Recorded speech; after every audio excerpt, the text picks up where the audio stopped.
Hi, this is Sergeant Rocker. This is another video of the Sergeant Rocker Army, 82nd Original. Tonight we got a guest speaker, Instinct, from the... Which clan are you from, Instinct? SOS. The SOS clan. We're going to be going over the 2.3 PTR Season 4 No Crit Monk build. Alright, let's go to the build here. Hey, once again, here I am, Sergeant Rocker. And this is the 2.3 PTR Season 4 non-crit build. Go ahead, I think we're going to go over the items that you need. Once you reel them off, I'll show them on my guy and kind of give us the how everything works together, what kind of gems you'll be using. And then we'll go over Paragon points and then Keanu's Cube. Alrighty, basically, you need the Uliana set. It's a new set to patch 2.3. It's a monk exclusive set only. Basically makes EP very strong with 7-sided strike. So you'll be running the 6 set, just the basic 6 set: gloves, helm, shoulders, chest, pants, and boots. And you don't want any crit chance on gear. That's the main part with the build, because you'll be using the Broken Promise. We'll get to that later, though. But like on your gloves, so the ideal roll for your gloves would be Dex Vitality, critical hit damage, cooldown of all skills as much as you can get, and a secondary resist. Secondary resist is very important. That's how you stay alive. Do you want that on a lot of your items? Every item, Roger ideally. That. Okay. For shoulders, Dex, Vit, all resist, because all resist is a guaranteed roll on the shoulder, and cooldown. It's a pretty standard roll. Right. For the helmet, Dex, Vit, exploding palm damage, as high as you can get it, Right. and secondary resist. Chest piece is Dex, Vit. And then for the third roll, you can do reduced damage for elites, all resist, or life percent. Reduced damage for elites is the best, but it's a pretty tough roll to get sometimes. All right. Then for pants, you want Dex, Vit, and you can either run all resist or secondary resist. And instead of all resist on the pant, you can run armor with the secondary resist. Roger They're pretty much the same, but it's whatever you get, really. Then for the boots, you want Dex, Vit, exploding palm percentage, and either all resist on the boot as a main primary roll or a secondary roll. Okay. Rings? And for rings, you want focus and restraint. And the ideal rolls for each of them would be dexterity, crit damage, and cooldown, and they always come with a socket. Okay. And you can get secondary resist on the rings as well. It's pretty common, not too hard to get. Okay, bracers? The bracers are like the key to the spec, is because the Gundo gear, these are new back in patch 2.2 is when they came out with this affix on them. Exploding palms on death explosion applies exploding palm. Basically what that means is when you activate one exploding palm on a monster, not when you apply it, but when it blows up, it spreads like wildfire. It just keeps chaining and chaining. It's a very, very powerful item. All right. What kind of elemental should you be running on this spec? Ideally cold. Cold, okay. And do you want to try to go with a Hellfire Amulet if you can? Yeah, that's ideally, but a normal amulet will work. Like, just the ideal rolls. Ideal rolls for an amulet would be cold percentage or cooldown or average damage, whatever you can get, but ideally you want cold, main stat, and crit damage with a socket. Okay. And then the weapons? The weapons are going to be the hardest part to find out of everything, even with the secondary rolls and everything. You need a Lion's Claw. I believe it is a season-only item. Yes, it is a season-only item. And it essentially doubles your damage. 7-sided strike originally starts with 7 strikes, and it adds an additional 7. So instead of doing 7, you're doing 14. Right. And the reason that's so good is because the way the Uliana set works is every time you hit something with a 7-sided strike, you detonate an exploding palm. So instead of detonating 7 exploding palms, you're detonating 14 exploding palms. What's the kind of roll that you're going to need on this Lion's Claw? Kind of go over with us. You know, what kind of... You need percent damage, dex? What do you need? Like, the best roll you can possibly get would be percentage damage, dexterity, cooldown of all skills, and a socket. Roger that. Okay. And then the offhand? Or the other weapon? The Fist of Aztrask. This is a very hard weapon to find, especially it has to be a good roll, and then you have to get a good legendary affix roll on it. It's very tough to find a good one of. But ideally, you want the same rolls: dex, percent damage, cooldown, and a socket. But the trick with this weapon is, even if you have like a 2700 DPS ancient one, if the exploding palm percentage affix on the weapon is like 75 to 80, and then you have a non-ancient 2400 DPS one with 90 plus, it's actually better to use the non-ancient, because the main reason that weapon's there is, well, A, to give you more weapon damage, but mainly just the affix on it. So you're saying if you got a non-ancient in a Fist of Ascaris that's a 90 plus, and you got it between a 75 and 80, you should just be trashing that ancient weapon between the 75 and 80, probably. I mean, I would keep it because you can re-roll it in the cube, but Right. I wouldn't run it ideally. Okay. But some people would. Roger that. Okay, so that takes. Oh, and then the gems, legendary. No, gems we gotta do the belt as well. Don't forget Oh yeah, about the the belt. belt. Yep, belt. Yep. This is a new item as well. It's seasonal only. The Binding of the Lost. This is how we get a huge amount of our survivability besides being immune when 7-sided strike.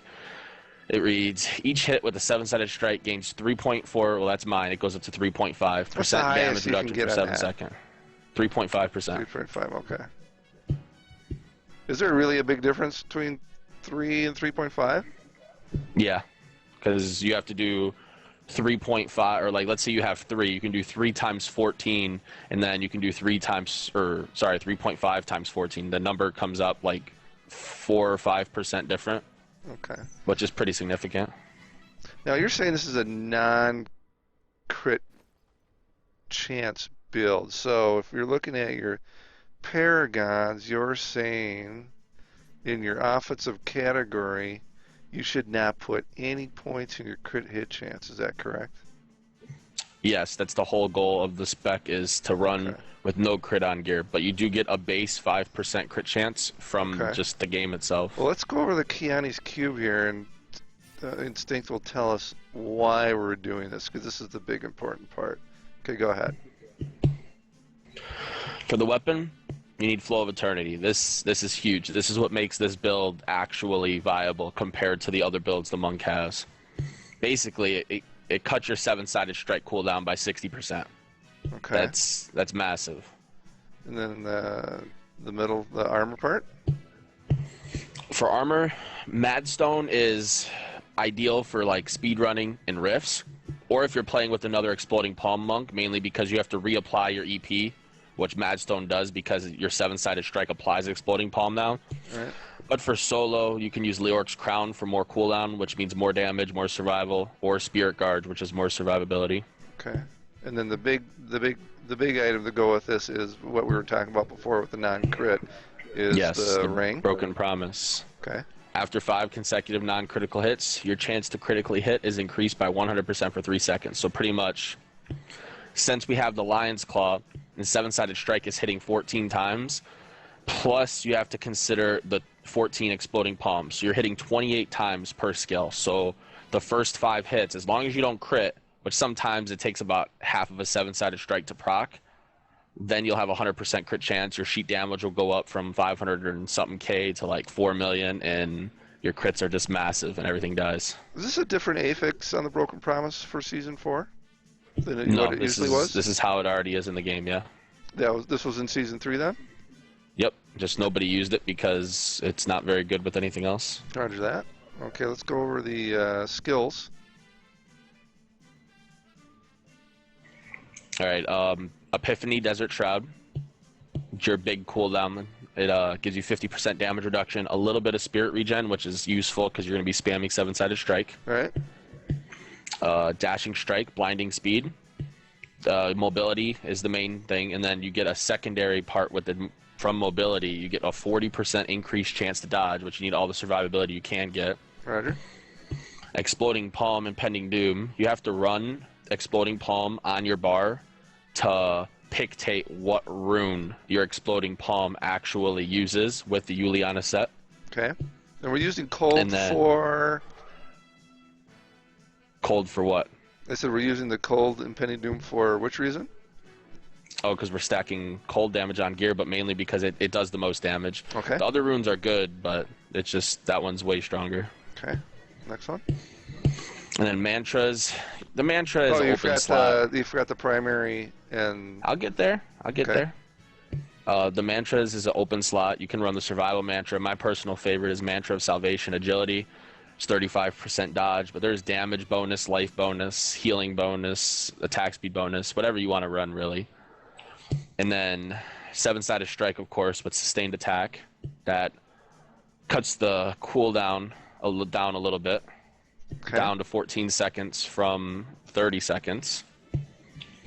And then probably the most broken skill on the monk, maybe even in the game, is assimilation. Wave 100 Fist assimilation. Basically, when you're playing these high rifts, you want density. And the more density you have with the spec, the higher your damage is. It's basically infinite how high your damage can go by the density. The skill reads, each enemy hit with the third hit increases your damage by 5% for 5 seconds. How high So can if you this look on the stack screen go? right now, unlimited. It can stack forever. Okay. Like if you look at the screen right now, here's the first hit. It's just a normal hit. Second hit is the fast little punches, and then the third hit. Oh, here, I gotta do it fast. The third hit, it's the explosion, the little ball. Yep. Whatever enemies you hit with that is what it counts. It's not a big area, but you can get. I've seen 50 or 60 assimilation stacks. That's Wow. huge. Okay. Then passives. The two passives that are a must in this spec is Harmony. Harmony is the reason I was talking about the secondary resist. Harmony gives you 40% of your single elemental resistance from items, instead increases your resistance to all elements. Okay. And then Beacon of Yatar, which is 20% cooldown. The cooldown in this spec equals damage and survivability. Right. And then I run 2 survivability specs, and I found that to be the best so far. And they are near-death experience, which is their second life. When receiving fatal damage, you instead restore 35% life and 35% spirit, and are immune to damage and control and impairing effects for 2 seconds. Okay. And then Sixth Sense, it reduces all non-physical damage taken by 25%. Okay. And then on my amulet, I got gain momentum passive. Yes, momentum's pretty good. I use determination on my amulet. Okay. They're both 20% damage increases. All right. Paragon points on the core. Movement speed up to 25. Then the rest dump into dex. For offense, I would start with I would start with cooldown, actually. Yeah, I would do cooldown, then Yep. crit damage, then attack speed, and then you do not want to put any in crit chance. All right. Okay. Defensive. And then defensive, start with all resist, then life percent, then armor, then life regen. And utility would be resource cost reduction, area damage, life on hit, and then gold find. Roger that. Okay, so we got that all done. I think the next thing we got to do is just do a quick run. So when What do you're you want to do? Greater of 55? no, we'll just do just a regular reft. All right. So when you're coming in, so what should you pop first once you get in? I would hit your generator. You got to hit a mob with your generator to proc your focus and restraint.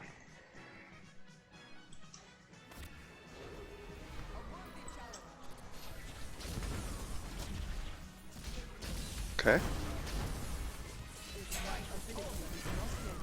Like on this elite right here, my RNG was bad, and it took a full 7-sided strike to proc my Broken Promise. That does happen, but not very often. You have to have really bad luck. Right here, let me come up to the next pack and see if I can get my assimilation up. We can show that off. Get a little pack here. Okay, there it is. I'm at 6, and then just let her rip, right? Yep. So you come up, hit your primary, and then there it is. It got the 3.